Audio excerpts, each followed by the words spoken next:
Podtacular, the unofficial Halo Universe podcast, presents episode 540, Campaign Completed, recorded live on May 26th, 2016.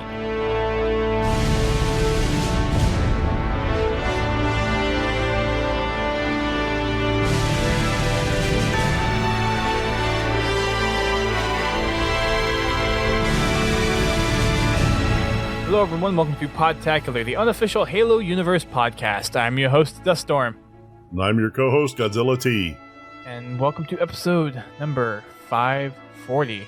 We're almost at 550, almost at 11-year mark. Almost? That's insane. Yeah. Just think. I guess, well, because RTX was in April last year, but 9 months ago we celebrated our 10-year anniversary. That was, wow. Time does fly, doesn't it? Yeah. Oh, good stuff. So we're here to talk about the latest in Halo news, and of course the big one kind of being Forge as of late. Although we did talk about that a little bit, I think. But there's some new information, at least a little bit, that has come out since talking about it last time. But not much else has gone on in terms of big Halo news so far. We have a little bit of our own news to get through, but yeah, I think as far as the big official news, I think a lot of stuff is just waiting for E3.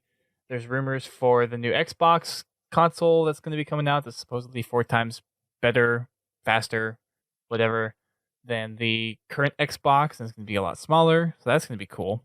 And I get to go to that, which will be awesome. And then there's supposed to be another rumored Xbox device, like possibly a handheld, kind of like a Shield type of thing. Oh, that's interesting. Yeah, that's the latest rumor. I think that rumor cropped up today, if I'm not mistaken. That'd be interesting. It almost sounds like Microsoft just kind of giving up on the single console idea and trying to expand out to other devices, I guess. Well, as long as they're not trying to beat Nintendo. Nintendo's not too bad. Yeah, Nintendo, I would have to say they're probably better known for their handhelds than they are their consoles. Don't get me wrong, the consoles are, very well known. But this is true. But most people I talk to, if they don't say the Wii, they talk about one of the handhelds. Right. Like 3DS or the 3DS or Game Boy Color, Game Boy Advance, Game Boy SP. Yeah. Game Boy's the big one, but right. Of course, a lot of the people that I talk to grew up with me, and so we talk about the Nintendo, the original.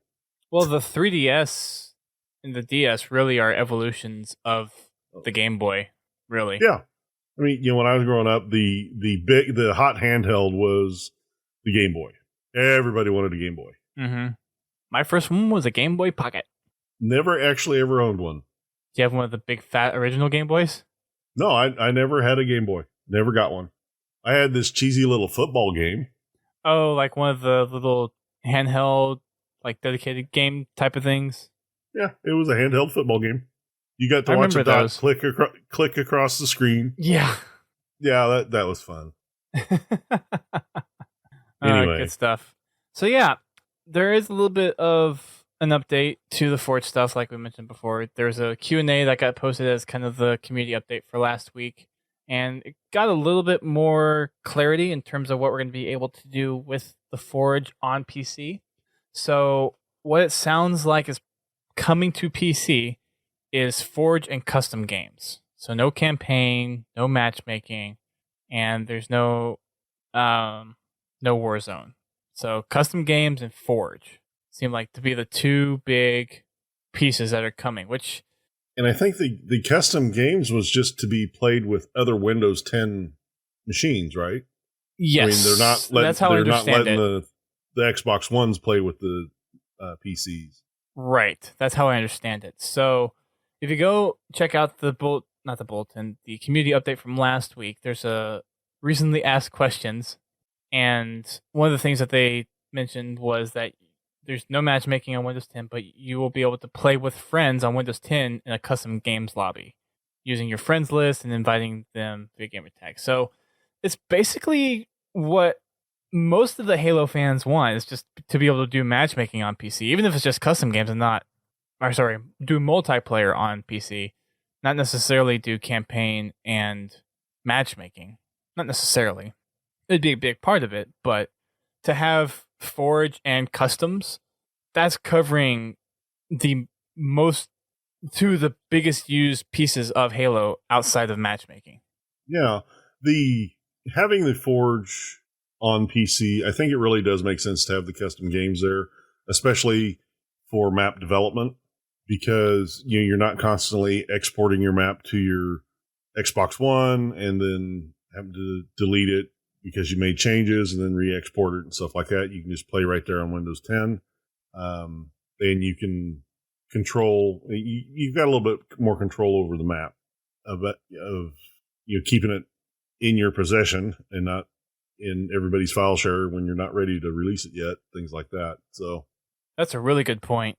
I'm really happy to see that they're releasing a custom game option with Windows 10. Now there will be people that just use it for custom games.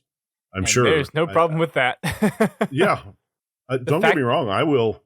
If my laptop will run it, I will put it on my laptop just to, as I travel, or if I don't want to come up and sit in the office, I might start looking for custom games like that. It would be, for me at least, I wouldn't have to lug a travel Xbox every single time I want to play for Halo 5. I just hop on my laptop and play customs. Yeah. I mean, it does kind of suck because you won't be able to do it cross-platform, or at least it doesn't seem like it's going to be cross-platform, but still, if everyone gets on and has it on PC, which I would know a few people that would have it on PC and that would be willing to play. And the other thing is, this is for free. You get Forge and customs for free on PC. Yeah, you just have to have a PC capable of running it. Be interesting to see what the specs are going to be. And it has to be Windows 10. Well, like I said, it has to meet the specs. I'm excited though. And it runs on DirectX 12, which has the latest in optimization of graphic support, audio support, and all that kind of stuff. So that'll be nice. And be able to have up to 4K resolution. If you think Halo is pretty now, 4K is going to be... talk about being able to spot Spartans from a mile away. Well, I can definitely tell you I will not be paying it at 4K because I don't really want to invest that kind of money in monitors. This would honestly be something I would possibly upgrade to a 4K monitor for. Yeah. If I was still just running one monitor, I would probably consider it. I would buy it just as a third monitor. I would use a third monitor as my gaming monitor. I would get a display stand that would have a 3-monitor setup, and I would see if I could do 2 in 1, have one up top, and that would just be my gaming monitor. Or I would just, 4K TV. I don't have that much room on my desk. Well, it's just I would replace my current TV. I don't need to spend that much money, though. I think I'll give it a little bit before I go jumping into 4K monitors or TVs. What I got works just fine, but I know I will definitely have to update my graphics card. What you got now? I've got a Radeon 7800. Oh, I couldn't even play the Forza Apex demo. It wouldn't even launch. Okay. Fair enough. Well, I mean, I built the machine 3 years ago now, and I didn't invest a lot of money in the graphics card because I don't game on PCs. Mm-hmm. Well, the games that I did play on PCs were already 10 years old, so I didn't need a super high quality graphics card. Mm-hmm. Now they're going to make me spend money. Well, for those of us that are already set, I guess. It's nothing additional, but yeah, it'll be something where, I don't know, I guess it is kind of dependent person to person, and everyone really relies on consoles being a standardized hardware to not having to worry about upgrading hardware or whatnot. But most likely, I think it'll probably run on my current setup. I just won't be able to run it at the real high resolutions. I may only be able to run it at 720.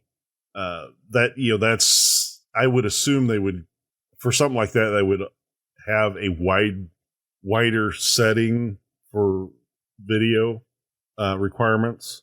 Unlike Forza, which is it's an ultra high end. The game is built on the graphics. I mean, that is Forza's thing, is just super realistic graphics. And you play it on console, or you play it on a high end PC, and the cars are absolutely beautiful. They're very realistic. They have that wet look, just like a show car does. So, I could see where a game like that you would need a real high end graphics card, but hopefully I can putter along with the one I got for now. Yeah. There's a couple other things in the Q&A that they clear up as well. Like there's no cross-platform between Xbox One and Windows 10, and that you're going to be able to pull in all the arena maps and bookmark maps that you have on your file share and be able to pull them into Forge. And you will be able to use mouse and keyboard in the custom games, not just in the Forge. So all you PC Master Race people who like their mouse and keyboard, you'll get to play Halo 5 with mouse and keyboard. That really screw them up. They bounce them back and forth. Mouse and keyboard, controller. Mouse and keyboard, controller. Yeah. Of course, most people are better adept at that than I am. I got to work on I actually need to probably... This is just going to end up making me pay more for computer stuff, so I'm going to probably end up getting a gaming mouse. And I have a decent keyboard right now. I have one of the Microsoft keyboards, and it has 6 macro keys, so I could use the keyboard, but I don't have a gaming mouse per se, so I'd probably end up getting that and then getting a 4K monitor. So yeah, I'll probably be spending a little bit of money about the time this decides to come out. Yeah, I can't make my fingers do that. It just doesn't work. I've tried to play Halo with just the keyboard and mouse, Halo 2 PC and Halo CE, and I just my fingers get lost on the keyboard. I'm always pushing wrong buttons, and I can't do it. To each your own. I mean, it's one of those things that you just need to take time to do it if you want to put the time in to do it. Yeah, I just keep using my controller. And that works. You can use your controller with it. I get less confused that way. It's hard enough switching between versions of Halo. Yeah, that is one thing. What did that button do again? How do I sprint? Yeah. Well, I got Overwatch for PC, and since my motherboard is sent in right now, I don't have it installed, and I'm not going to worry about installing on this machine if I'm only having this machine up for 2 weeks. So once I get that back, and once everyone's already good at Overwatch, I'm going to start playing that. That'll probably be after E3, but I got to get back into learning how to use a mouse and keyboard. Well, if you're going to play on PC, yes, you will. Yep.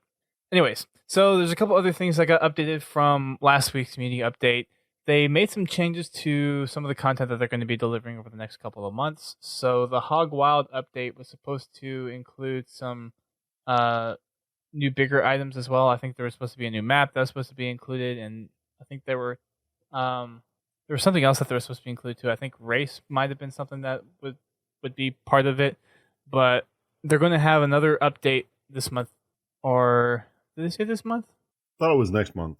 I mean, this month's almost over with, so the Hog Wild update, which is supposed to include updates and features, Warzone and Arena maps, and Forge updates. That's going to be a lot of that stuff's going to be released at the end of June. But in the meantime, they're actually going to go ahead and release all the Wild Hog update REQs at the end of this month. So there's only a few days left.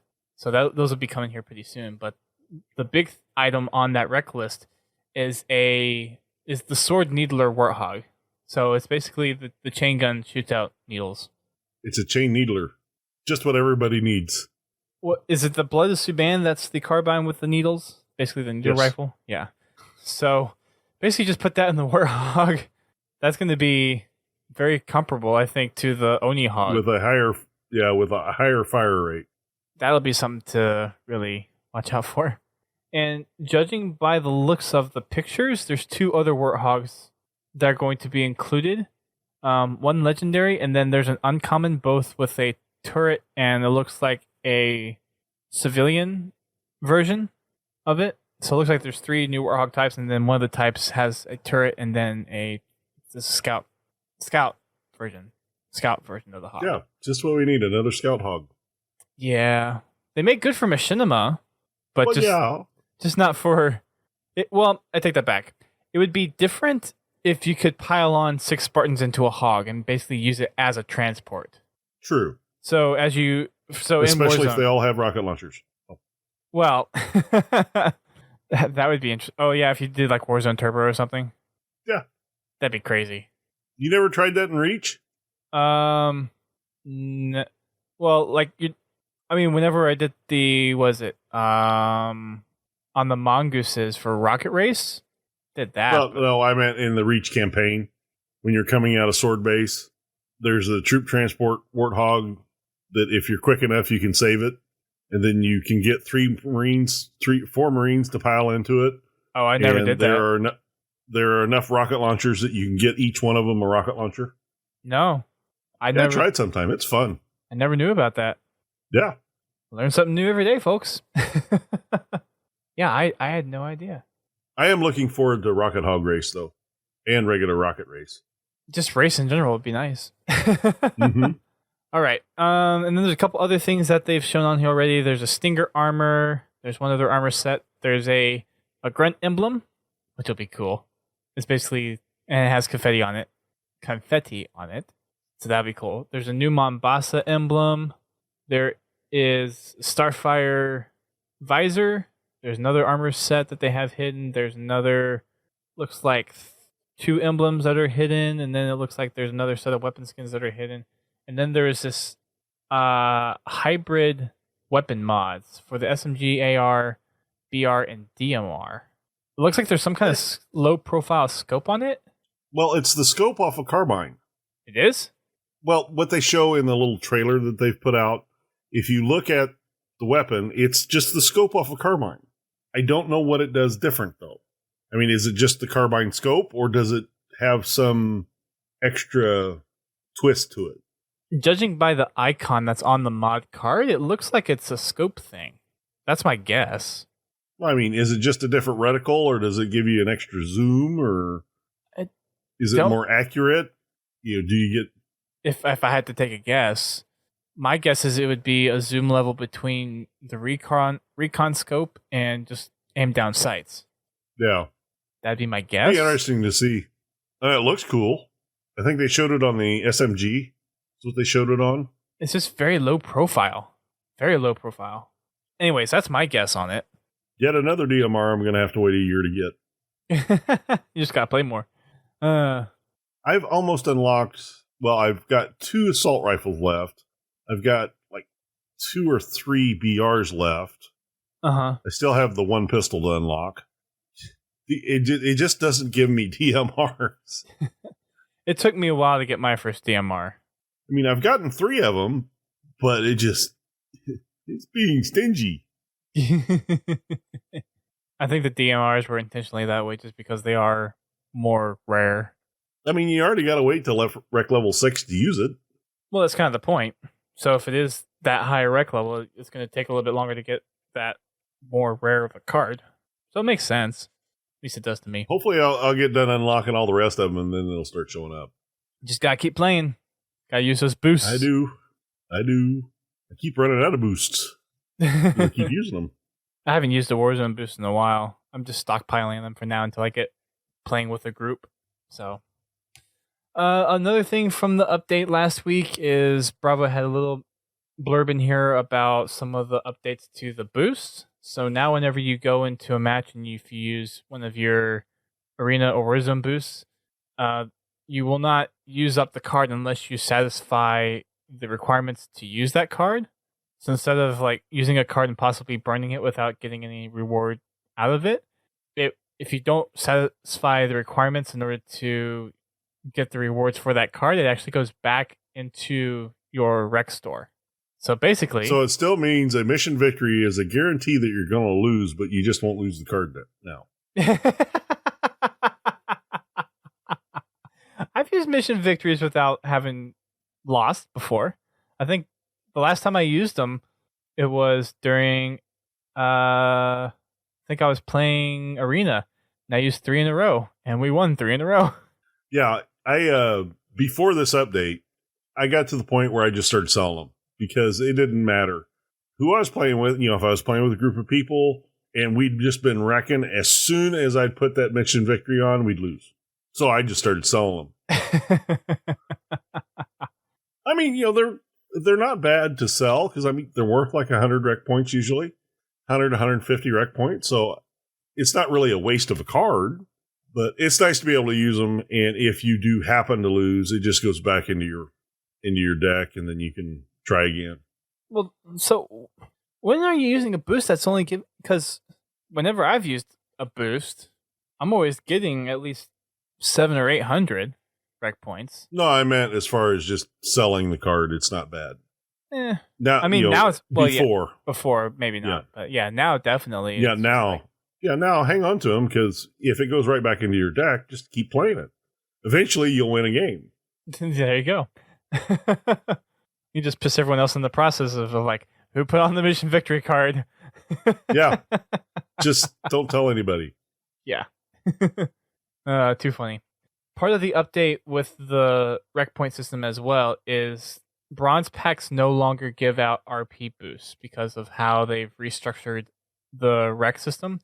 So for silvers and golds now, the third slot has a possibility of issuing out an emblem, I believe. So there's not going to be anything other than uncommons. I think through uncommons that's going to be handed out through the bronze packs. So if you go online to Waypoint, or if you go to your collected recs on the game, and if you go through and check that you don't have any more uncommons or commons left, then stop buying bronze packs and go to silvers. It sounds like they're still going to be issuing out the rec points for the silver packs, but that's no longer coming out for the bronze. And I know for a lot of people, that was one of those things where you would buy the bronze packs, and then once you start getting the RP boosts or the RP points, then you knew that you exhausted everything that you could possibly get in the bronze packs. Yeah, I did that, and then I quit buying bronze packs for a while. Then I started buying bronze packs again, and then I started getting stuff again. It's weird. So there still is a random chance of whether or not you will get a permanent in a bronze. And sometimes you just might have a bad string of luck. Oh, yeah, it definitely. I do a mix now. See, I started off with bronze because those, for most of the time when I was buying the bronze, I was averaging about one permanent every probably 3 or 4 packs. And then a lot of the common cards that you could sell, and you can almost get up to another pack just by selling cards. Yeah. So it's more value benefit to buy all bronze, exhaust the bronze, and then buy all silver, exhaust the silver, and then buy all gold, and exhaust the gold if you're actually trying to unlock everything. Yeah, but who really wants to watch a video of a guy opening 400 bronze packs? Well, that's why you get the bronze packs out of the way, and then you start doing videos. No one really cares about the common unlocks. Yeah, I just do the bronze pretty much off camera. That's probably not a bad idea. Anyway. Well, except for my promotion packs. I leave those in the videos because those can be interesting. Well, the promotion packs... Sometimes they're good, and sometimes they really suck. Well, the promotion packs have an emblem for every single 5-level one, I think. Or at least every 10. No, I'm talking about the bronze ones. Your single level packs. Gotcha. I've gotten some decent stuff out of those. Not a super bunch of it, but every once in a while I get something good. Fair enough. And Bravo mentions the Halo Fractures novel that we mentioned last week as well. Goes a little more details into that. That'll come out October 12th, 2016 for... no, I'm sorry. That's something else. September 20th? Yeah, the Halo Fractures was supposed to come out September 20th. There is a new graphic novel called Halo Tales from Slipspace. And that'll be releasing on October 12th. So 2 new things coming up here pretty soon. Mm-hmm. And here I am all out of money. Well, at least it's books instead of hardware, like new monitors and new graphics cards and gaming mice and whatever. It doesn't change the fact that I'm out of money. Fair enough. I mean, Fair the point. stuff that I could really enjoy, like, a new novel. And it's just a couple cup of coffee for a week. Yeah, I can't give up coffee. Gotta have my coffee. Your people and your coffee. I don't drink coffee. I like the bitterness. I'm not saying it's not an acquired taste, and I'm also not somebody that goes to Starbucks and buys their coffee either. I don't mean any offense to the people that do. It's just I cannot pay $5 for a cup of coffee. Good man. All right. So let us wrap up the Halo 5 campaign. About Shall we? frickin' time. Yes, we shall. We will get it done. And I did already reach out to Toa Freak, and he said he would be more than happy to come on and talk about the campaign and all the stuff that's implied at the very end and all throughout the campaign after E3. So, Cool. yeah. Stay tuned. Yes. I'm looking forward to it because there's a lot of stuff that can be delved into just from this game. Oh, yeah, there's a lot of wild theories and speculation. Yeah. There's one of those. I had a lot of theories kind of at the very end when I was playing it, but I got to go back and play the campaign probably a couple more times to re-engage those thoughts and some ideas, and probably watch some of Toa Freak's videos just to get an Would idea. recommend that. Yeah, just to kind of re-spark some of those conversations. And then also some of the Hunt the Truth stuff we can go back to as well. Yeah. I would actually also recommend rereading Thursday War. Trying to think if I ever... Or if you have not read it, to read it. What was the last one? Mortal Dictata. Okay. I haven't read that one. I read through Thursday War, but I haven't read Mortal Dictata.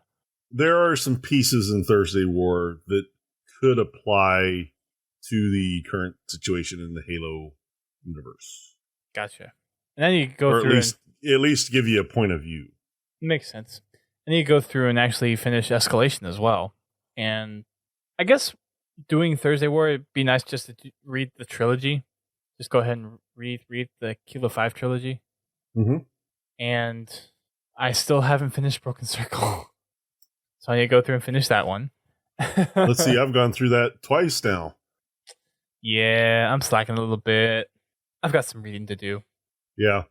I still have to finish what's the latest one that Last Light? No, not Last Light. Shadow of Intent? E-book. Shadow of Intent. I still have to finish that one. I haven't read that one yet. Last Light was the last book I read.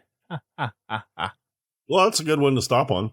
Well, that because Shadow of Intent came out when? Was it? It was right around the launch of Halo 5, right? After. Yeah, but it was shortly after. Was it this year? It's only been out like 3 months, yeah. Was this the one in March? I think it was. Okay. Yeah, so I'm behind on that one. All right, so getting into this campaign, Mission 15, Guardians. So just a quick recap on the last one, Mission 14, we had Blue Team trying to get Cortana and convince her to stop what she's doing. And of course we failed. Or she failed. And now Cortana is about to unleash the Guardians, send her Guardians out, and start to enforce the mantle of responsibility. And what did she call it? Force peace on the systems in the galaxy. So yeah. Well, that's the end result. Yep. Bad things about to happen. Yeah. So Blue Team is in a cryptum. That's where they go at the end of the previous level. Well, that's where Cortana puts them. Cortana walks away with a very determined look on her face, like she's about to do something really bad. Right. A mixture of disappointment and then anger. Yes.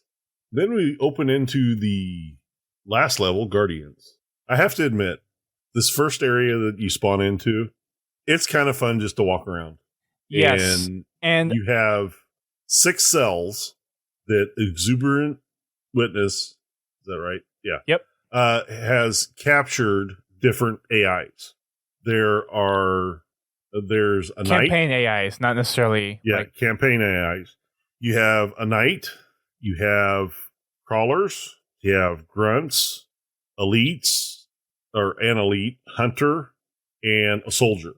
And as you walk up to each one of these cells, Exuberant has something specific to say about the creature in the cell.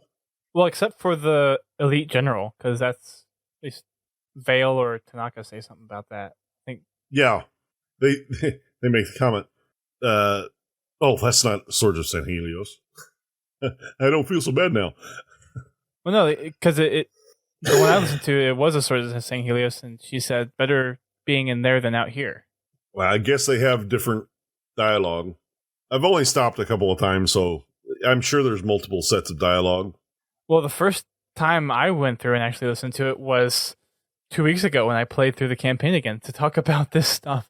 And I had never stopped the only time I stopped in that room was to get the first 2 pieces of intel. And I'd never really walked around and listened to see if there was anything to say. And that was the first time. And I'm like, oh, wow, there's actually a little bit of story to this room. Yeah, if you walk up to each cell, there's a piece of dialogue that is spoken, either by Exuberant or one of your team members. And it's kind of interesting. It's almost like Exuberant's trophy room, in a sense. Yeah. And I think is it Vale or Tanaka that think the crawlers are kind of cute? I think it was... I'm trying to remember now. And that one, it kind of floored me when I heard that. I'm like, since when are they cute? I mean, they're kind of like dogs, so they could be. Okay. I guess anything's cute if it's not trying to kill you. I mean, have you seen crawlers sleeping? No, because usually I'm blowing their heads off. Well, I mean, like, pictures of them, like, fan art of them, like, sleeping. They look cute. No, the only time I see them sleeping is in this room. Even still, they look cute. Okay. Eric Boo thinks it's Vale that made the comment about the crawlers. It probably is. It sounds more like a Vale than a Tanaka. Yeah, I didn't listen that closely, and I only listened to it once. Could very well be mistaken on that one. I'm going to have to play the level again and go listen. Yeah, go around and see how many different lines of dialogue there are. You'd see if it changes with difficulty, too. Oh, I didn't even think about that. Yeah, that's true. Good point. All right. So, like I mentioned before... You got 2 really hard pieces of intel to find in this room. Yeah, exactly. They're pretty well hidden. I mean, you just can't find them if you're just walking around, but... But if you look to the right and you look to the left, you'll see them. Yeah. They're pretty obvious that they're there. 2 foreigner terminals on either side. They're hard to miss. You also have a Hydra launcher that you can pick up as well as a storm rifle in this room to take on with the next part, which I would recommend taking both of those. They'll be useful for this first part. Not necessarily useful afterwards too much, but definitely useful for this first part. And this is where, in this first room, this is where Exuberant Witness is explaining to Fireteam Osiris that Cortana has put Blue Team in a cryptum and that Cortana is preparing the cryptum to take off with her Guardian. Do you remember what the monitor called the Guardian? Is it the Primordial Guardian? Is that what she called it? Sounds right. Primordial Guardian? All I remember is that she made comment that Cortana had moved the cryptum to this Guardian, and Cortana was in the process of basically disconnecting herself from the planet. From the Genesis That's why it's taking so long for this installation. That's why it's taking so long for them to depart. She has to dump all of her memory from the domain. Probably leaving the stub, though, so she can reintegrate later. Yeah. Run some background processes.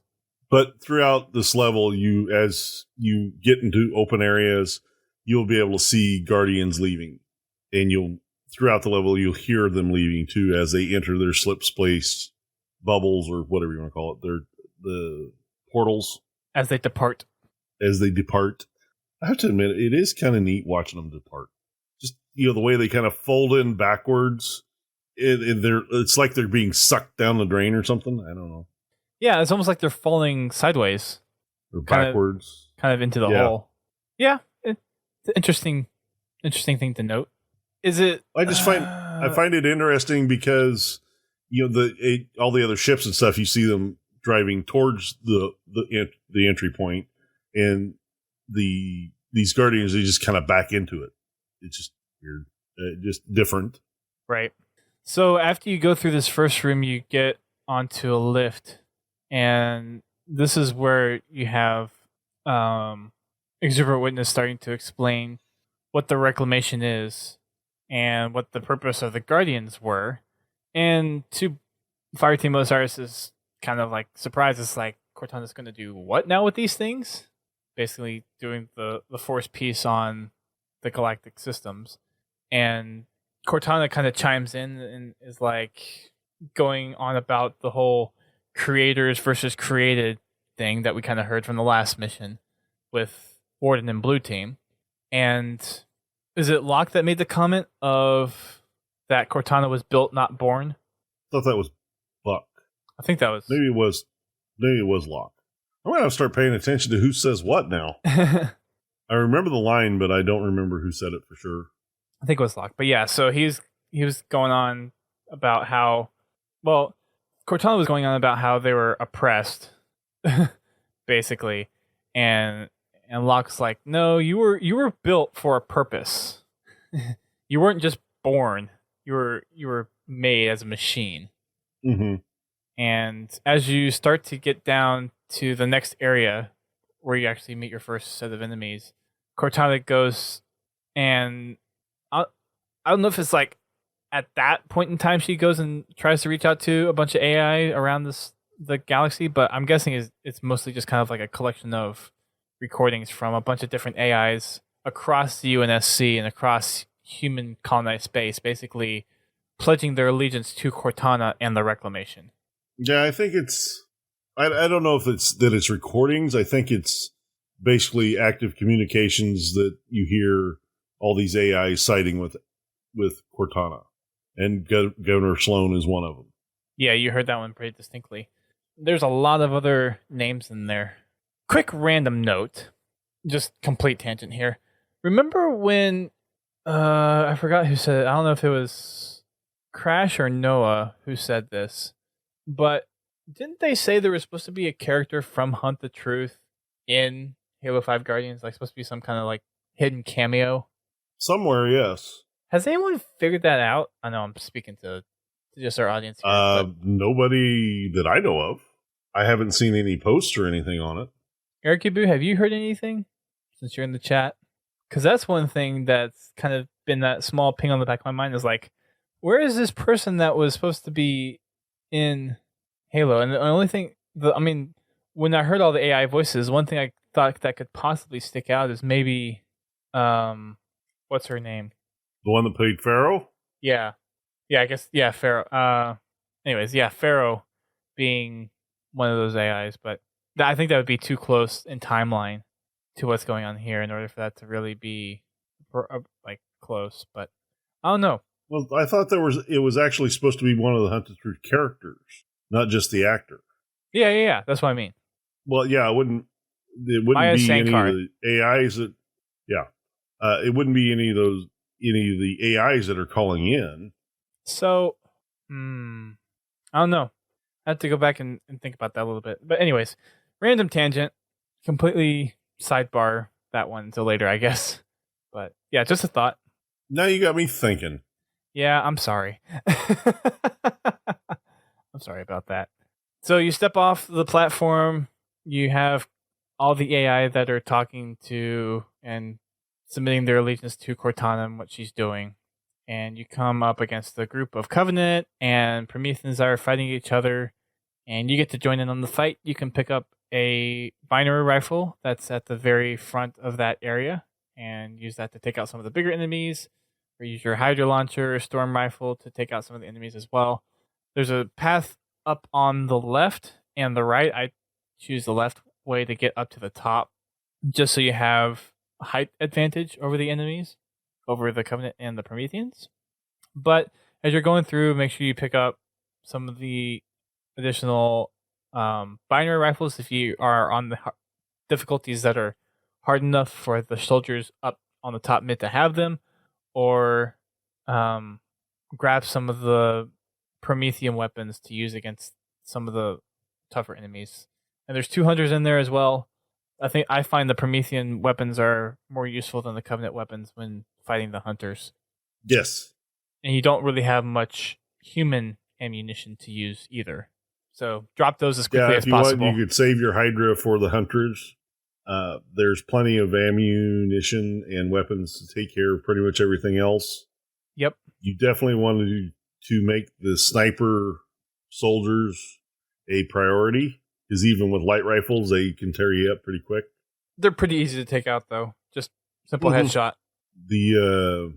I basically, when I walk into the room, the first thing I do is take care of them, and then I clear the first area of Covenant that are fighting against the soldiers and crawlers, and then I either move up. I usually move up on the right side and help, and then I'll clear the remaining soldiers and start working on the hunters. I'll generally stand on the there's a center pillar that you can stand on, which just happens to be where your third piece of intel is. Yes. But I will go up there and I will take pot shots at the hunters while I use my team members to distract them, because it gives you pretty good cover. As long as the hunters stay there in front of you, you have something you can back up and hide behind. Yeah. And one of the things, too, with this section at least, depending on what difficulty you're playing through, you can kind of bypass the hunters. Yes, you can, as long as they don't smash you as you run by. So whether you're on the harder difficulties and you need to take them out, or you want to bypass them, they're not that difficult to take out. The hunters, I mean, there's enough firepower where if you focus on, I personally would focus on the hunters and let the Prometheans also do damage to them before taking the Prometheans out, just because they are easier. Like the soldiers that are back there with the splinter turret and the light rifles, just to make sure that they're doing damage. And depending on where you are too, you can get a good round of shots into one of the backs of the hunters before they turn around and start shooting you. Yeah, it kind of all depends on how much attention the soldiers are paying to me. If they're really focused on me and not fighting the hunters, there's not really a point. Right. If they stay focused on the hunters, I'll pretty much leave them alone until the hunters are dead. So that area is pretty simple. It's just taking your time and taking out all the enemies as you need to. And like GT said, your third piece of intel is up on the center platform. So make sure you grab that before you head on through the doors. Next area, you're going to have a couple of crawlers. You're going to have a knight as well as 2 focus turrets. I would suggest picking up one of the splinter turrets and using that, draining that out on the soldiers and the crawlers and the watchers. And if you have some left over, start using them on the focus turrets just to have something that you're not using up your weapon ammo with. There is light rifles. There are light rifle ammo there as well, and light rifles. So you can always go long range with the light rifles to take out the turrets, the focus turrets, the splinter turret. Yeah, I definitely use it to focus on the knight and the soldiers. And then makes hefty work of them. Like we mentioned last week, it just does a great job of, at least for the soldiers, taking out their armor pretty quickly. Same thing, and then it's like one-shot kills for watchers and crawlers with a direct hit. If you're close enough to the soldiers, it's a one-hit kill. But if you're a little further away, it's a 2-hit kill. But still, very effective. After you get through this part, you get to the area where Cortana has the cryptum, and exuberant witnesses basically telling you what you need to do in order to get the cryptum down off of the gravity wells and back into exuberance control, so she can actually go in and save Blue Team. But you have a couple of obstacles standing in your way in terms of gravity cores, so there are 5 of them. You come into the first one, and you are greeted by a small group of Covenant that you need to, I think it's a mix of Covenant and Prometheans, right? Yeah, there's a ghost. Yeah, it's just a mix. A couple of jackals and a couple of soldiers. And I think soldiers piloting one of the ghosts, if I remember correctly. Got it. Anyways, there's a little group of enemies there that you'll be fighting. So you'll take that out pretty easily. And you're going to, after you clean those out, you're going to go ahead and take out that gravity core, and you just keep on firing shots into it as much as you can until it finally goes down. And while you're coming up on this area, you can either head on off to the right to pick up a mantis, or you can head on over to the left and you can find a downed pelican or phantom, I believe, and there is a plasma caster there that you can use. So there's some firepower to your disposal. Definitely recommend that you pick that up. Mantis is definitely the easiest thing to go about destroying the cores with. You also have numerous ghosts, so if you're going in co-op, you have the ease of having people kind of go around and help clean up while the mantis is taking out the cores. Now, in this area, there is an achievement. If you want to go ahead and cover that, GT, since you're the achievement guy. Let's see here. Called Double Stuff. Double Stuff. Fun. You do need to do this during co-op play, heroic or legendary. You need to coordinate and destroy 2 cores at the same time. Doesn't matter which unlock ones. the achievement. No, you just any 2 cores. There is also another achievement to, if you're on heroic or legendary, to destroy the beta core with a ground pound. So do a little damage to it, and then the final blow needs to be the ground pound. Or do a lot of damage to it. The achievement. Yeah. Basically, you get it to where it starts to turn color, and then that's usually enough damage to get it to actually pop. Well, I'm guessing if you want to get to where it really turns talented, red, right? you can do them at the same time. It goes blue, then kind of an amber, and then it'll go to kind of a reddish color. Yeah, I would assume you want to do it red. The ground pound is powerful enough. I think if you're into the amber, you're strong. You're good enough to actually kill the core. The amber is past the red. No. Yeah, because it goes from it goes from blue to amber, to purple to red, and then amber. Okay. Well, after red, it's dead. Well, after red, it starts to get like it goes like through amber and then a bright orange. I guess my monitor just displays the colors differently. But anyway. But yeah, so I guess at least it's getting red. Maybe by that point. Yeah, you'll see the color shift, and if I remember correctly, there's a checkpoint relatively close to that one when you approach it. So if you don't get it, you can, and you die for some reason, you can reset the checkpoint and try it again. Sweet. Or you can just run up and try to ground pound on the core again. And just keep doing it over and over and over again until you finally get it. But I do highly recommend the Mantis. And there's actually 2 of them. So if you head on over to the left, over by the Epsilon core, depending on which route you want to go, there is another Mantis hidden in one of the caves. So you hang to your right, you will go past the Epsilon core, and there will be a little cave to your left. If you go in there, you're going to find a saw and a mantis and a piece of intel. The intel in this section, there's quite a few. Yeah, we go from 4 to 10. Yeah, there's a lot in here. And there's a skull. So as far as describing where the intel is, it's going to be a little difficult. We do have a video guide for this if you want to check that out. But the first piece of intel is right by the first core, the alpha core. It's by the downed phantom or pelican, whichever one that is. Right by the plasma caster off to the left. So that one's easy to get. I'm just going to kind of do these in the counterclockwise fashion because the way they number them in the guide that we're reading off of doesn't quite make sense. All over the place. Yeah, doesn't really make sense.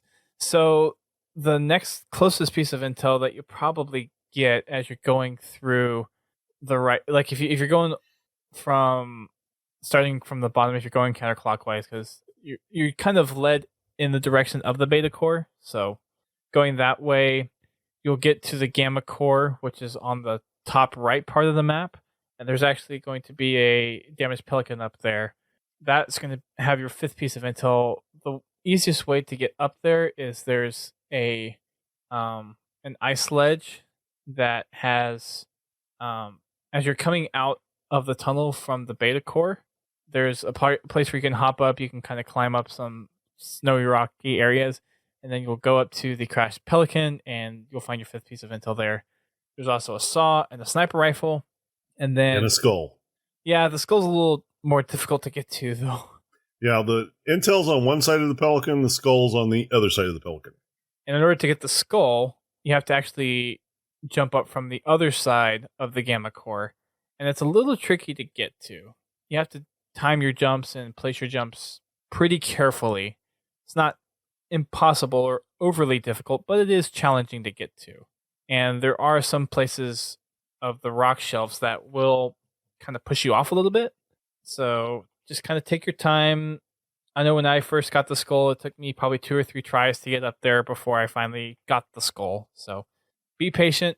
Just work with it as much as you can, and you will eventually get it. The next piece of intel is going to be as you're kind of coming back through the center area.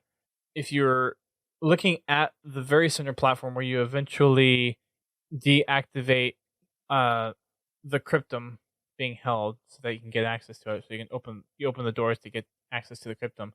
Just to the left of that, there is a little overlook, and there's a piece of intel up there, along with one of those weird Easter egg skulls, which I don't know if anyone's figured those out yet for this map. Maybe they have. I haven't seen any video or anything on it. Ergibu, do you know anything? To give you a clue where this piece of intel is, there is a ghost on the ground underneath it, or near it on the ground. So as you're walking through, just look for the ghost, and that'll help orient you as to where that piece of intel is. There you go. Next piece of intel is probably going to be as you're heading off to the Delta Core. So after you kind of pass the little center area, there is going to be 2 kind of separate shelves that you'll be able to get to. The first one, which is right by, so instead of going on the left side, if you're coming back from Gamma, and then on the other side of that, there's another little place where you can jump up on the snow. There's a piece of intel up there. Then as you're making your way over to the Delta Core, after you take that out, you will head on underneath the tunnel. There's a tunnel that connects the Delta Core to the Alpha Core, more or less. You'll go into that tunnel. There's a piece of intel in the tunnel that you'll get by a ghost that's in there. You'll come back out.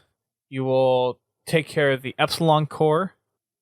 If you haven't gotten the second Mantis by now, and as you went past the Epsilon Core, there's that other piece of intel that's right underneath the Mantis.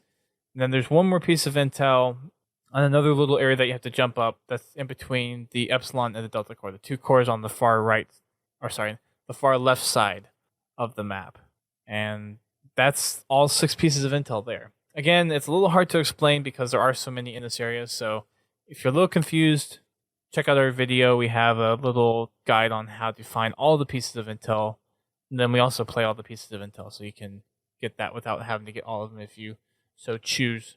As far as defenses for each one of these cores go, Alpha Core is pretty simple. You have just kind of your standard infantry set of, I think, Prometheans and Covenant, so it'd be grunts, elites, jackals, crawlers, and soldiers. Beta Core is going to have 2 hunters defending it, and those things will tear through a Mantis pretty quickly. So, especially on Legendary, be careful as you're going to that core. The nice thing is that if I remember, the Mantis will lock onto them with the rocket pod. So you get your reticle on them and get the lock on, then you can back the Mantis up and kind of shoot in the air and shoot over the core at them as one technique, or there is plenty of other armaments available. There's rocket launcher, there's turrets, there's fuel rod cannon in that area. It's, be sure to use your team members if you're playing solo, the other members of your fire team, to help distract them, to try to open up their backs. You can use ghosts on them. Just be careful with them, because they will tear through pretty much everything pretty quick. Yeah, they will. Especially on Legendary. So, the Beta Core, again, hunters, be careful. There's 2 of them there. There's also some jackals and elites that'll also kind of wreak havoc on you. If you're running co-op, it's a good idea to have the ghosts kind of be distractions for the hunters and let the mantis try to just keep pounding it with missile pod and chain gun, and eventually you'll take those out. Another thing to mention that I forgot to mention about the beta core is that it is protected by a shield. There's 3 ways that you can access the beta core, and each way is protected by an energy shield. So you just have to make sure you take out the shield first, and it's just shooting at it. There's nothing special. With the Mantis, it's pretty easy. Just unload on the shield and it'll drop. As you're going to the Gamma Core, you will be faced with a pretty light set of enemies. There will be a few ghosts that will come from the middle and also attack you as you're getting to the Gamma Core. Gamma Core is not too bad. I think aside from the Alpha Core... There's a turret. Yeah, there is a Shade turret that is shooting from it too, but I think the Gamma Core is probably the second easiest core to take out in terms of enemies that are guarding it. So that's not a problem. The Delta Core is protected by focus turrets. A lot of them. I think it's 5 or 6. And a Wraith. And a Wraith. Yeah, you have to go past a Wraith to get to it, so... Oh, well, there's a Wraith in the middle. I mean, if you went up the left, you wouldn't be at. So there is a Wraith in the middle, depending on when you cross that path. But it's not something that you will have to fight, necessarily. Just going for the cores. Eventually you will have to, just because you're going to be going to the middle to get the cryptum down. But anyways, we'll get to that in a second. So, but yeah, Delta Core primarily guarded by focus turrets. Again, I think there's 5 or 6 of them to be aware of. Then Epsilon Core is guarded by some pretty heavily fortified soldiers and crawlers. That, again, is just kind of taking your time with it, making sure that you're not getting into corners, backing yourself into places with the Mantis, or getting stuck into a point where you don't have a chance to move and dodge some of the Splinter turret stuff, because it'll do some damage to the Mantis. So keep moving. Make sure that you have the lock-on using on the soldiers. Don't worry about the crawlers or any of the smaller stuff with the auto lock if you can avoid it. And just that shouldn't be as difficult. If I had to rank the difficulties of these cores, the Beta Core would be the most difficult. The Epsilon Core would be the second most. Delta Core is pretty easy because you can keep your distance from and not really get hit by the focus turrets too much, especially if you come from the direction of the Epsilon Core. It's actually pretty easy to avoid those. Then the Gamma Core would be the 4th most difficult, and the Alpha Core is pretty easy. So there are a number of ghosts on this map area as well. I think there's 7 or 8 of them that you have a chance to grab, in addition to the Covenant that are driving some of the ghosts. And if I remember right, one of them's got an Ultra Ghost. I could see that being a possibility. I don't specifically remember that, but I believe it. Now, I may have been thinking of a different level, but I could have swore that I saw an Ultra Ghost in there last time I played it.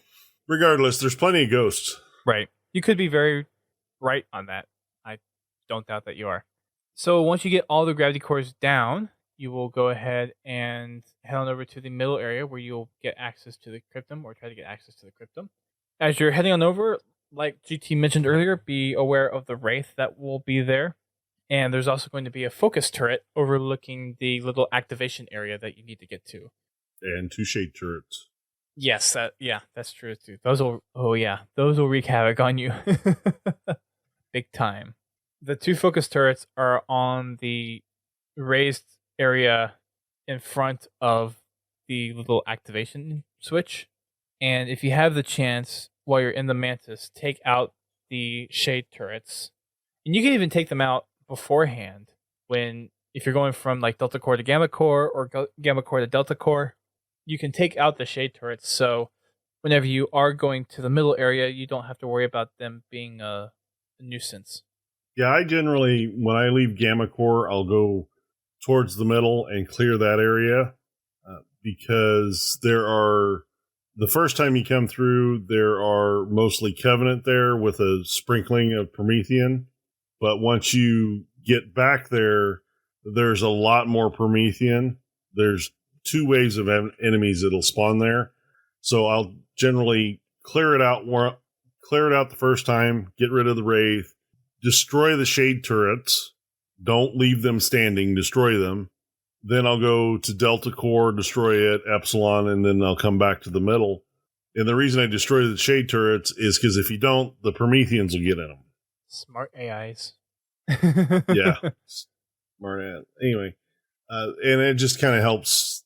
It makes that particular area go a little smoother, especially on the higher difficulties. Not to mention, by the end of that, you should be able to get all your team members in Ghosts. Unless one of them wants to be stubborn and ride the Mongoose.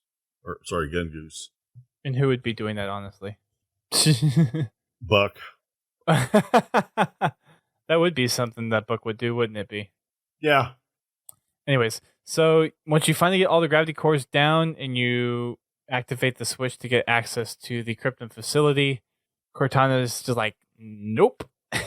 It pulls the Cryptum away into her Guardian, and you're getting in there to try to get access. And the Exuberant Witness has a plan, but apparently the one thing that ticks off Exuberant Witness is when Cortana takes control of her doors. Yes. She's very adamant. She wants control over doors. Not drawers, doors. Right. So, in this final section, where you're going to be basically doing a mini firefight session. By the way, before you go into this room, you get ghosts in there. It's a huge help. Wait, you can get ghosts in here? You can get ghosts in there. You can actually get the Mantis in there. What? Yeah, I did it. I wanted to see if I could do it. You could get the Mantis in there. Unfortunately, I was playing by myself, so I had to get out of the Mantis to push a button, and then it vanished. Oh, no. But I think if you're playing co-op, if somebody's in the Mantis when you push the button, it won't disappear. Don't quote me on that. But it is possible. But yes, I know you can definitely get ghosts in there. You basically park one ghost by the barrier and just use it for a ramp, and you can just drive ghosts right over the top of it. It is a tremendous help in there.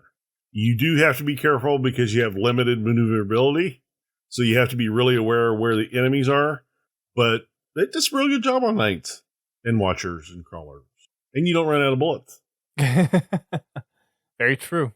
But in this room, you've got plenty of heavy weapon. There are 3 splinter turrets that are mounted. You have rocket launcher, fuel rod cannon, incendiary cannon, sniper rifle, and a binary rifle. And those are just the weapons that are in the room, along with your suppressor stations, light rifle stations, and whatever the enemies bring in. In this room, it's a mix of everything, and it comes in waves. You do crawlers, watchers, soldiers, crawlers, watchers, soldiers, and knights. And then knights. And then you do they still call them battle wagon knights? Or did they give them a new name? I think there's a class that's still battle wagon. It's the bad boys. The ones with the incineration cannons. Yes. Airkeeper probably knows what they're called. But I would if you're playing co-op, the mounted turrets are very effective at clearing the room, but you each need to watch each other's back because crawlers will get up behind you and things like that. And you want to make sure that no one enemy is focusing on a single turret because they're pretty open turrets, so you can get overwhelmed pretty quickly. Right. Erkibu clarified for us that the big bad ones are the commanders. And the battle wagons are the regular ones. Oh, see, that used to be backwards. Anyway, they changed up the classes a little bit, just a little bit. But you fight 3 waves in this room, and then you unlock the center elevator. Before that, you have to get the auxiliary station. So, Exuberant Witness is going through trying to figure out how to get access to the central elevator to actually get out to where she can get access to something that will help her retain control of the facility. And there's a point where while you're defending her, I think it's in between the first and second wave that you have to go activate 2 auxiliary stations. They're on either sides of the room. You can use the Artemis to figure out where they are. They're basically on the absolute right and absolute left side of the room. Pretty easy to figure out where they are. And once you activate those, then she comes back and starts figuring out how to get the access to the central part of the room figured out. And then that's where you fight the last 2 waves, which is your crawlers, soldiers, and watchers. And then your final wave is mostly just soldiers. No, they had knights. I'm sorry, not soldiers, knights. Sorry, I meant knights. Said soldiers, meant knights. Yeah. Anyways. Yep. And then she finally gets control, and she tells you to hop on in the middle. And as another wave spawns, she puts up a nice little hard light shield, and you are safe and sound inside this little center area. And you see more knights than you ever thought you would. You know what? I would rather see more knights than I would see those 3 wardens. To be perfectly honest. True. Very true. The very final area that is, I mean, you're not fighting any enemies, but you are going up this long ramp, and Observer Witness basically says that Cortana is using a relay at the end of the ramp to control the facility, and in order to get control back, that you need to destroy this relay. So as you're climbing up, the Guardian is sending out his little song pulses, the same kind of pulses that you witnessed when the Guardians took out the other couple of cities. So the first one being Meridian, and the second one being on St. Helios. So you know those little pulses that go out. That's basically happening with this Guardian. And it knocks you back a few times. I have found that the quickest way to get up there is doing the slide jump boost. That method still works pretty well in this situation. As you come up this ramp, you lose abilities. You lose the ability to sprint. You lose the ability to boost. No, you still have your ability to boost. You never lose that. No. Yeah. Yes, you do. I've never have. Or maybe I've just gotten there quick enough to where I haven't lost it. Yeah. But as you climb up this ramp, I mean, it will knock you down. And you'll lose your HUD. And the closer you get to the relay, of course, the more difficult it becomes. Yeah. And is there like because I think I've gotten to the podium in like being down 4 times, and I think that's like my minimum. I don't think I've ever tried to test it to see like if you don't get there in a certain time that you just die or that you just don't succeed. Yeah, I don't know if there's a limit on that or not. Might have to test that theory. Might just have to. So, anyways, you get up to the podium and you rip it open and you punch it. And at that point, Cortana's like slip space coordinates locked in, and she is basically saying like goodbye, you lost, ha ha ha. But then Exuberant Witness comes out with her constructors, and she's like, I have control again, and sends out her constructors to go grab the cryptum from Cortana's Guardian before it leaves. And as the Guardian goes away, you can see the constructors basically holding the cryptum in place and strips it out of Cortana's hands, and then Cortana's gone. Oh, and one thing to mention in this place too is just before Locke gets to the very end, or whoever is getting to the very end, Cortana asks, "Where's the Infinity? Where's she hiding?" Yeah, I find that really interesting, but we'll go into that in a little bit. Well, that'll probably be another show because that's getting into probably some deeper things. But I mean, the Infinity is the best ship in the human fleet, and that's probably the one thing that probably causes her the most worry of actually being successful with her plans, that now that she failed with the Chief. But alas, Exuberant Witness, along with Fireteam Osiris, save Blue Team. Exuberant Witness's constructors lowers the cryptum down to the platform, cuts away the doors to the cryptum, and we see Blue Team come out unharmed. And we see Locke basically break the news to Chief that Cortana is gone. And then Chief finally takes his helmet off. Not. We do have a scene though afterwards where I don't know if it was necessarily Cortana's guardian, but I'm guessing she was just networked with the guardian that went to Meridian. No, I think that was her guardian.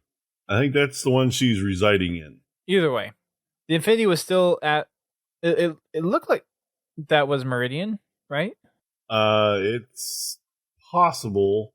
No, because they had Mac platforms. Oh, good point. At least Yeah, that's that's what it right. looked That's right. like. Good point. But she makes the point. Finally found you. The hunt is over. Yeah, and she tries to activate the Guardian Pulse to knock everything out, but Lasky, being smart, initiates an emergency slip space jump, and thankfully Roland hasn't gone rogue and sided with Cortana.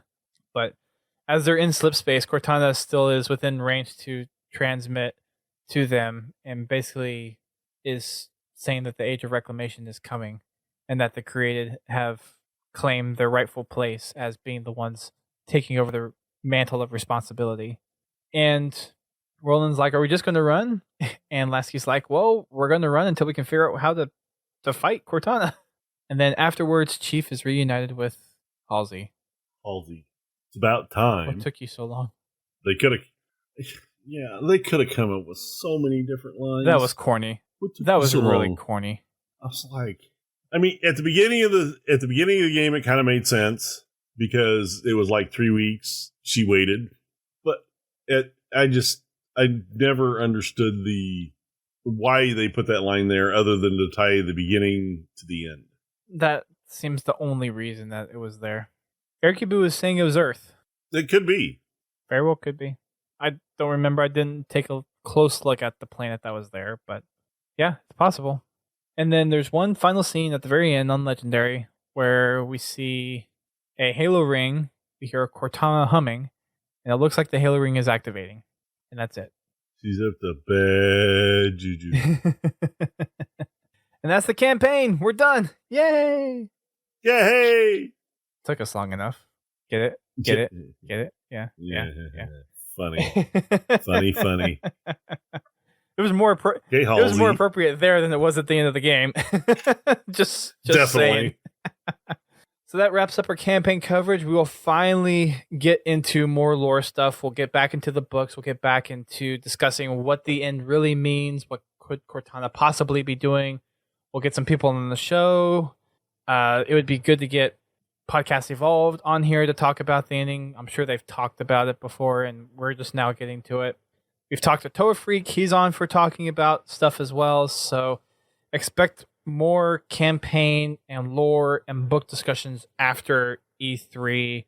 Probably a little more after this whole rush of conventions, because E3 is in 2.5 weeks, and then RTX is 2 weeks after that, and then San Diego Comic-Con is 2 weeks after that.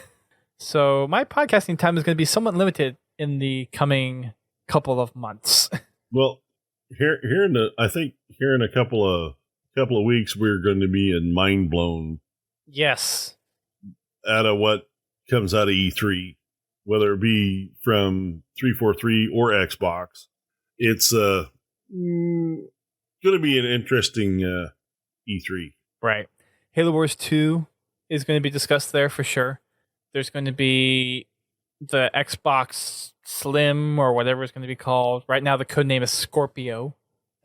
And there's an image on Twitter that Laird tweeted of Phil Spencer on Simpson, Homer Simpson, and then it has, I guess Homer is holding a Tommy gun, and then it has Scorpio emblazed into the gun barrel. Mm-hmm.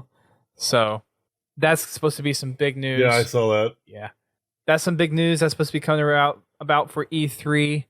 Hopefully more information about the Forge on Windows 10. Not sure about that. I have talked to a couple of people, and we are going to try to get someone from 343 on, as well as Nick from, I believe he's Forge Hub and Halo Customs, I think. Halo Customs.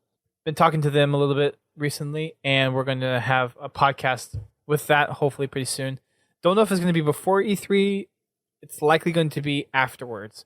And I'm also trying to see if I can get some interviews lined up during E3 as well, since there'll be a lot of people there. Lots of good things coming there. And hopefully at RTX, I'll be getting an interview with some of the story writers behind the season of Red versus Blue, because it's been a while since we've had someone from Rooster Teeth on the show, and I figured it's about time to try to get someone else on. Hopefully we'll get some interviews there. And then for San Diego Comic-Con, pretty sure Matt Forbeck's going to be there. Probably a couple of the other authors that's going into the Halo Fractures novel, so maybe get some interviews there as well. So lots of interview opportunities coming up within the next couple of months with all these conventions, at least. Lots of good times there. Oh, and Halo just announced 2 hours ago, as of this recording of this podcast, that if you're interested, Halo Spartan Strike is on sale for iOS for 99 cents. Yay! I still need to get the achievements on that. Me too. So if you have an Apple device, you can now play Spartan Strike. For 99 cents. Instead of, what, $3? How much was it before? What, $3, $5, $7? I don't know. I don't do iOS. Was it $7? Yeah, I think it was $7. Anyways, you can check that out over on the App Store or over on Halo Waypoint. And one other thing that we need to mention, well, actually a couple more things that we need to mention, but first thing is we are teaming up. We mentioned this a little bit last week, but there's a little more firm details of what's actually going into this now. We are teaming up with Drunken Halo, Podcast Evolved, and Delta Halo podcasts to do the inaugural Halo Bowl. Now, this is right now it's just us 4 podcasts doing this, and we're getting together to raise money for charity. For us specifically, we're getting a team from our Spartan company.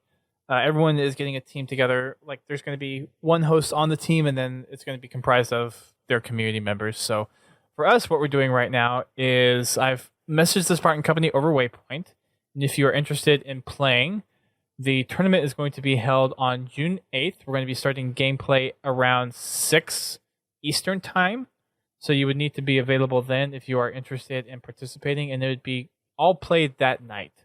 So from all 4 of us that are participating, we would be going in, starting at 6, doing pool play, and then the pool play will determine the seeding into the bracket. And I don't know if we're still working out the details on whether or not it's going to be a full single elimination bracket, or if it's just going to seed a finals bracket, and it's just going to be the 2 best performing teams that are going to be playing. We're not sure yet, but if you are interested in participating with us, then I would encourage you to go check out your messages on Waypoint if you're part of the Spartan company.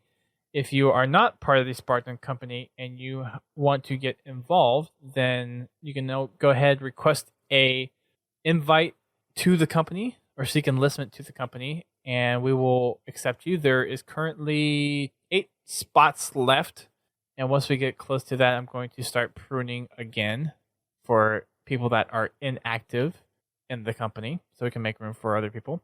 And we're going to be doing a podcast tomorrow. So we're recording this on Thursday, on March 26th. We're going to be doing a separate podcast recording tomorrow to go into more detail and discuss what exactly it is we're doing, the charity that we're raising for. I think we've chosen Gamers Outreach, and it's going, and St. Ruth's Hospital. It's something cancer related.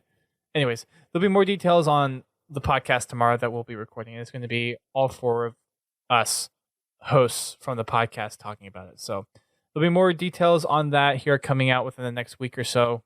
Another thing to mention too, just as we're on the topic, is Delta Halo is a new podcast. I think they're on episode 27 right now, and they are focused on esports. So if you're looking into getting a little bit more involved with the competitive scene, or you want a little more up-to-date information than what we're able to give, then Delta Halo podcast is the one for you. So it's kind of interesting how the Halo podcasts have worked out. There's kind of a niche for every single podcast. So as Podtacular, we try to cover recent and recent events, recent news, and try to highlight a bunch of different communities and kind of spread awareness that way. Griffball Hub obviously focuses on Griffball. Drunken Halo is kind of more like a lifestyle talk show type of thing. And Delta Halo is competitive. And there's another one that's out. Oh, yeah. Podcast Evolved is more of a Halo lore, Halo universe focused show. So every show is kind of their own little corner of the Halo universe, so they all complement each other very well. There's a good question here in the chat. Dustlander asks, when are the tryouts? We're having tryouts tomorrow, May 27th, and May 28th. The one for tomorrow will likely start at 8 o'clock Eastern Time, and the one on Saturday is to be determined, but it's going to be during the day, because I have something in the evening that I have to attend. So I will be sending out a message here tonight for the Friday one, and then I will probably send out another one for Saturday tomorrow on what times they'll be doing that. Right now, I believe we have about 7 or 8 people that have expressed interest in participating. So if you're interested in participating, we are going to be kind of filtering out some of our better players from the company for those that are interested. And for those that are not able to make the time slot or don't think your skills are that great, we're going to ask that you not participate in this one.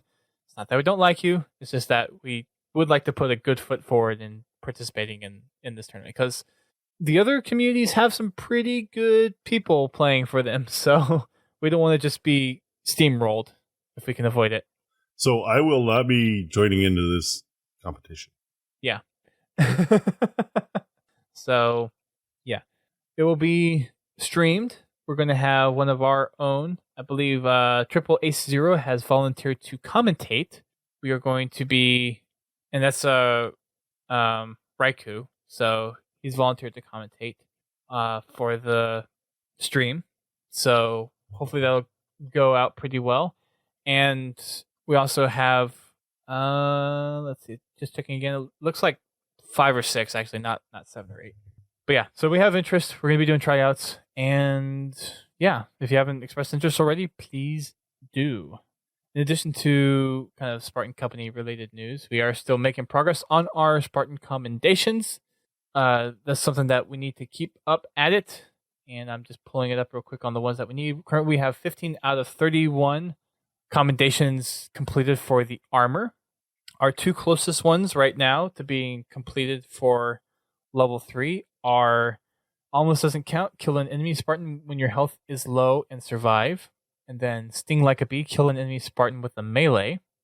Still some pretty hefty distance to go on those, but those are the closest ones that we have to getting done for level 3. And then the 2 at the very bottom, I guess the 2 or 3 that we have at the very bottom that need to be worked on. The one at the very bottom is the Pain Train, kill an enemy Spartan with a soldier bash. And I've actually been focusing on trying to get those. So I've been just running around sprinting, and then whenever I see an enemy, I do the shoulder charge. So I've been trying to focus on those. We have a few people that are grinding specific ones, so that's a pretty good thing to go if you have like an hour to spend. Just try to grind on a specific commendation. The next one that we have up near the bottom is something on your face, kill an enemy Spartan with a headshot. And then the next one from there is look ma, no pin, kill an enemy Spartan with a grenade. Jeez, how many do we need for the headshot? That's surprising that one is one of the lowest headshot ones. Right now we have 27,564 out of 90,000. That explains it. Play a lot of SWAT. Yes, a lot of SWAT. That's what I do every day for my dailies, actually, is SWAT. Same here. So yeah, that's your Spartan Company commendation update for the week. One other thing to mention too is that we have our Keep Calm and Blame Beowulf t-shirts. We still haven't met our 25 goal yet, and there are another 3 days remaining for you to buy those shirts as of this recording. Hopefully I'll get the recording out this weekend, so there'll be maybe a couple last minute purchases, but this is the only time that you'll be able to get this shirt. Only time. So get them now. I got mine. You got more than just yours. But yes. They already done took my money, so I'm just waiting for them to show up. Well, they won't show up until the campaign's done. I know. But yes. So make sure you check those out. You can head on over to the Teespring for that. It is teespring.com/podtacular-KCBB. KCBB standing for Keep Calm and Blame Beowulf. Again, this is the only time that we plan on selling these. So get them now while you can. Do it now. Finally, to wrap things up, we cannot end our podcast without giving a shout out to our podcast network. We are part of the podcast .com. Yeah, and that's a podcast with a K, not a C. And they have shows like Critscast, which is actually breaking off their show. They were doing Team Fortress 2 and Overwatch, and they're actually splitting off their Overwatch into a whole new podcast. I was talking to Agro a little bit earlier this week. They were trying to have something out for launch, but they're still working on getting a clean start with assets and making sure the audio is clean and whatnot. So that should be coming out. If it's not out by the time you're listening to this show, it should be out relatively soon.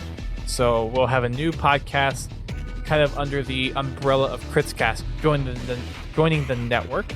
So make sure you check that out whenever it comes out if you are interested in Overwatch. I personally am interested in Overwatch.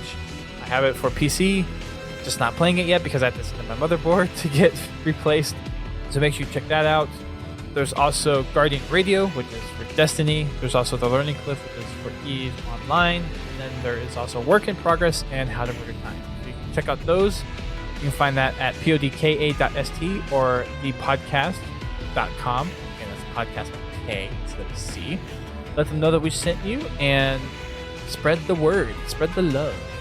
One final note is our game nights. So we have our Tuesdays and Wednesday company events, those being Tactical Tuesday and Warzone Wednesday starting at 9 Eastern Time. And then we also have our Fraggin' Fridays hosted by Godzilla Todd over here in the other corner, across the interwebs from me. And he does...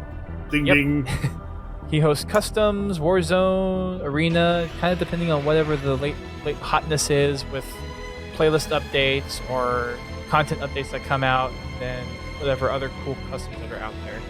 And it's Lobby's choice. There you go. And there are some crazy customs. Did you see the tweet that Frankie put out earlier this week of the Guardian Lockout mashup? I saw the tweet, but I didn't actually read it. It actually looks pretty good. There's a video. It's a video walkthrough. I'll have to find it. I tweeted it out from the Podtacular account, so I will find it. That's going to wrap it up for us tonight. Thank you, everyone, for tuning in. We will see you guys next week. And I don't know if we'll have the segment for the tournament be something separate or if we'll include that next week. So probably as a separate segment. So that'll probably turn out pretty soon. But you can check out the other podcasts. Please go support them. Again, it's Drunken Halo. You can find them over at apodcasts.com. Or drunkenhalo.com will redirect you. There's also Podcast Evolved, and that is over at ratedmgaming.com, I believe. Then there is Delta Halo. I don't remember where they're at. And that will wrap it up for us tonight. See you later, folks. Remember, keep on fragging drugs.